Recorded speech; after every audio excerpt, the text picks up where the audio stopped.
This is the Wiiviewer And the LilWiiviewer. and we're going to review Shapes of Grey. for the WiiU eShop. Now, first things first, I do want to say that we got this game from the publisher to review. So, like always, disclosing it. So, Shapes of Grey. I really knew nothing about this game. I had to Google it to figure out what this thing was. So, I'm pretty sure that this is supposed to be a spoof of like 50 Shades of Grey. I guess, maybe. I mean, it's gray and there's, like, shapes. So, graphically, I think the game looks nice for an eShop indie title. I think you're stretching it a little No. bit. No. I mean, like when the enemies die, they disperse into little dots. I thought that was cool. Okay. I think they were fine. I mean, for the style that he was trying to portray, I think he nailed it. Sure. They're not bad. Now, the controls in this game, I actually had issues with, but that's because I suck at these types of games. Pretty much. I didn't have any problems with the controls. You play the Binding of Isaac, right? Yeah, and there's other ones. Because you got to move with one stick and rotate your gun with the other. I'm like, oh, I can't do two things at once. Every first-person game ever is like that, if you think about it. Your one stick is using to control your head and the other is to move.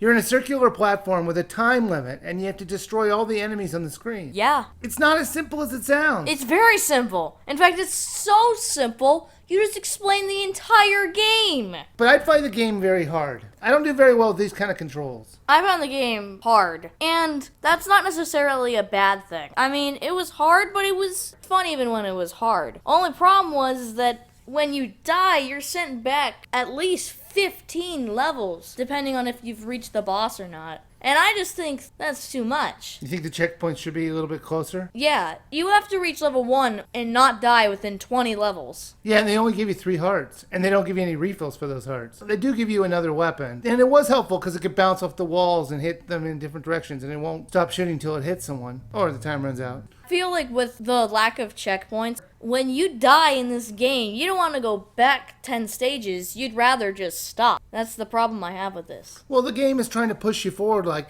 come on, you made it this far, you might as well make it to the end. Every mobile game ever tries to do that. You think this is more of a mobile game than it is a Wii U game? Pretty much, except that this one is more of... I think it'd be obnoxious as a mobile game. You kidding? The touch controls, I meant. Just trying to play this game on the mobile, I can't even imagine. The style of this game works as a mobile game almost, because you have to beat so many levels in quick succession, and it doesn't take long to beat these levels. Yeah, because as you're probably noticing, these video segments are pretty quick. It's like a very small timer, so I can't really give you long video cuts. So I'm just basically showing you the video straight out. Now, if you do end up beating all 50 levels, something odd happens. They actually unlock an arcade mode and a second quest you can play. The second quest is the enemies having different attack patterns. But the arcade mode was the one I found most interesting because it was actually replayable because you have a certain set goal. It's not just get through the levels as quickly as you can. It's also collect the coins, fight enemies. It gave the game more of a sense of purpose. And it was odd that they locked this behind the ending of the game. Why not have this open from the beginning? And seeing how the game is actually really hard, this might be a goal that some people might not actually get to. So, little Wiiviewer, Shapes of Grey. Would you buy, sale, or skip? Probably, like,